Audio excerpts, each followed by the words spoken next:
Redes humanas. Fala, rapaziada! Nesse vídeo de hoje nós vamos encerrar a temática da Revolução Inglesa. E nesse vídeo nós vamos trabalhar especificamente com a segunda fase da Revolução Inglesa, a fase mais importante de 1688, chamada de Revolução Gloriosa. Vamos lá então? Oliver Cromwell vai governar a Inglaterra de acordo com o sistema republicano até 1658, quando ele acaba morrendo. E acaba assumindo logo após a morte de Oliver Cromwell seu filho, Ricardo de Cromwell, o Richard de Cromwell. Só que o Ricardo de Cromwell não tinha a mesma habilidade política, a mesma habilidade de estadista que o pai Oliver Cromwell tinha. E ele acaba ficando apenas 7 meses no poder quando ele é deposto pelo parlamento.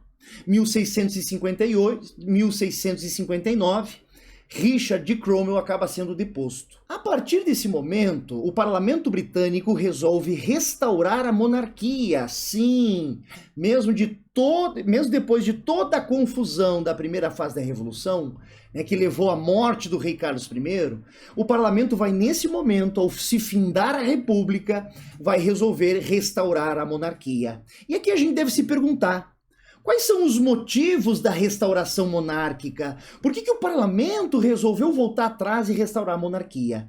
Primeiro, nós temos que perceber que a Inglaterra estava vivendo nesse período um período de instabilidade. Havia um grupo político radical que nós citamos no primeiro vídeo, os Gingers, que era um grupo a qual a elite agrária e a aristocracia inglesa, a elite inglesa, tinha medo que esse grupo radical popular tomasse o poder. E uma das formas de afastar a possibilidade da tomada de poder pelos Gingers, pelos grupos radicais populares, era através da restauração da monarquia. Sem falar que ao restaurar a monarquia, era possível restabelecer a ordem dentro da Inglaterra. É nesse momento que o parlamento convida Carlos II para assumir o trono inglês. E quem é Carlos II, Rafinha? Carlos II é o filho do rei decapitado na primeira fase da Revolução Puritana, o rei Carlos I.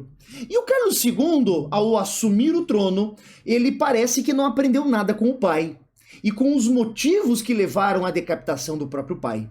Ele vai, durante o seu governo, dissolver por diversas vezes o parlamento, vai se aproximar do rei absolutista francês da época, o Luís XIV, que aqui, gente, diga-se de passagem, é o maior rei absolutista da história humana, é o maior símbolo de absolutismo monárquico da Europa moderna.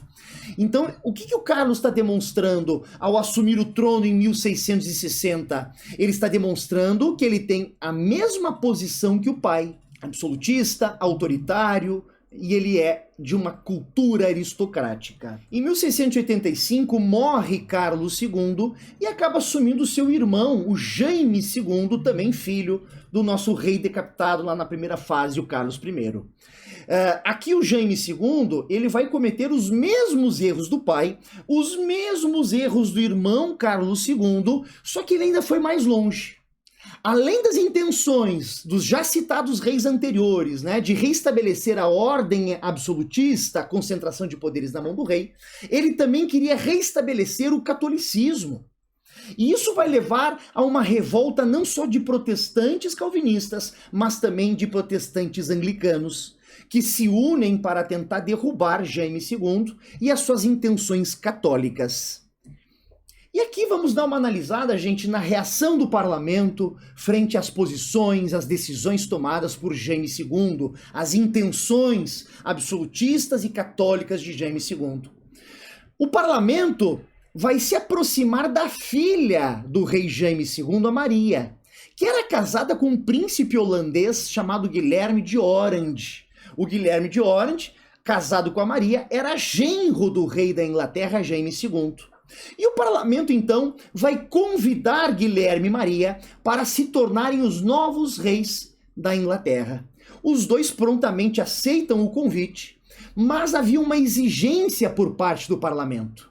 Eles só poderiam assumir a realeza desde que aceitassem as limitações do poder político impostas pelo parlamento.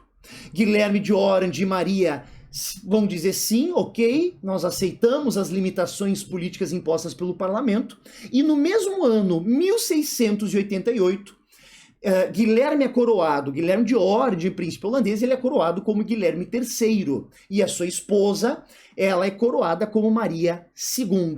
Tá? E aqui nós temos então um processo que se chama Revolução Gloriosa, que vai acabar definitivamente, por toda a eternidade, com o sistema absolutista inglês. Vale a pena ressaltar que este processo na segunda fase, 1688, Revolução Gloriosa, ao contrário do processo da primeira fase, esse processo agora é um processo pacífico. Diferente da primeira fase, onde houve uma longa guerra civil que se estendeu de 1642 até 1649. Então, agora o processo de condução da monarquia para as mãos de Guilherme de Orange e Maria, né, de Stuart, foi um processo pacífico. 1689, um ano depois de ser coroado como Guilherme II, o rei da Inglaterra, ou melhor, o novo rei da Inglaterra, vai assinar o Bill of Rights, ou Declaração de Direitos. Esse documento, ele é a ação que mais cai nos vestibulares quando se trata de Revolução Inglesa. Afinal de contas, esse é o documento que vai oficializar os limites políticos impostos ao rei. No mesmo ano de 1689, junto com a Declaração de Direitos, o Bill of Rights, o rei também vai assinar os Atos de Tolerância, que estabelece a liberdade religiosa para todos os cultos e as ramificações do cristianismo, exceto para o catolicismo. Então, este ato de tolerância, ele vai servir a todas as ramificações cristãs, menos ao catolicismo dos papas. Vamos então, gente, para o último slide da aula de Revolução Inglesa, as consequências. Nós vamos ver então, como eu já citei para vocês, o fim do absolutismo monárquico na Inglaterra e o início de um novo modelo que vai servir de exemplo para o mundo, a monarquia constitucional parlamentarista. E se hoje nós estamos em 2020, até os dias de hoje, a Inglaterra vive no mesmo sistema criado a partir do Bill of Rights, a monarquia constitucional parlamentarista. Uma das prerrogativas do Bill of Rights era a liberdade de expressão, dando à imprensa, dando aos jornais, né, total liberdade para a divulgação de ideias. É importante nós lembrarmos que esta Declaração de Direitos, apesar dela ainda ser muito superficial, né, ainda ela não ser exatamente o que os ingleses queriam, né, a gente sabe que ela vai ser modificada, ela vai ser recheada posteriormente, mas ela já está imbuída de valores do liberalismo político, principalmente as ideias do liberalismo político de John Locke, que vai dizer que o poder do governo é consentido pelos governados. É o povo que concede ao governo o poder de dirigir o Estado. Aqui, gente, essa carta de declaração, né, essa declaração de direitos, ela não vai ser muito precisa no papel de quem pode e quem não pode votar. Né? Se o voto é universal, se o voto é masculino, se o voto é censitário.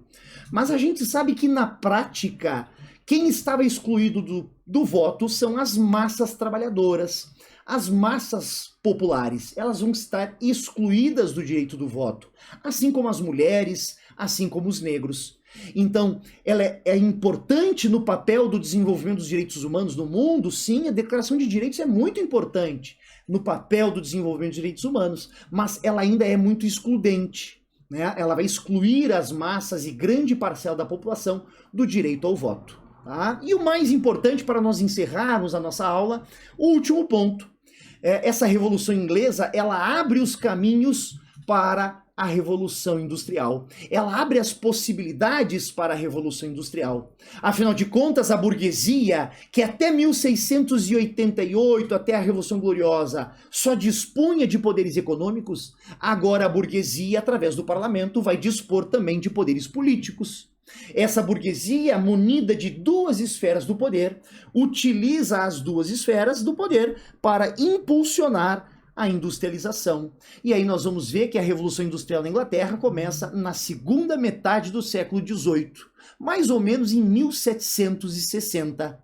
E, ressaltando, só foi possível uma Revolução Industrial porque nós tivemos anteriormente uma Revolução Inglesa, uma Revolução Burguesa, tá? Obrigado, galera. Valeu!